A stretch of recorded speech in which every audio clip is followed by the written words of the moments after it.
For someone who's not from Louisiana, it's understandable that a newcomer driving around can get lost. But for someone who has lived here his whole life, it's unimaginable. It's harder to remember what it was like 50 years ago.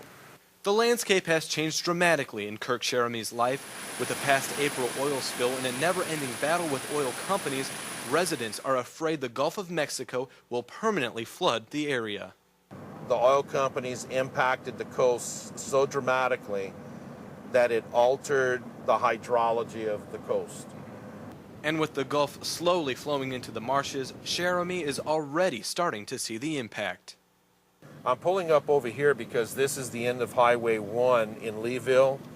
Until last year at this time, there was no bridge here. Highway 1 continued on from here to Grand Isle, but because of the flooded land, a new bridge had to be built.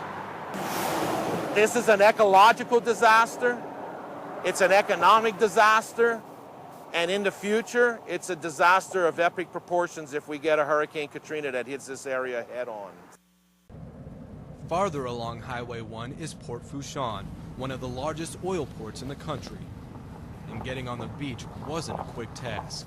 We had to go through the Lafourche Parish Sheriff's Office, the Port Authority, BP, and the Coast Guard just to get here, 60 yards away from the Gulf of Mexico, where they're still cleaning up the oil.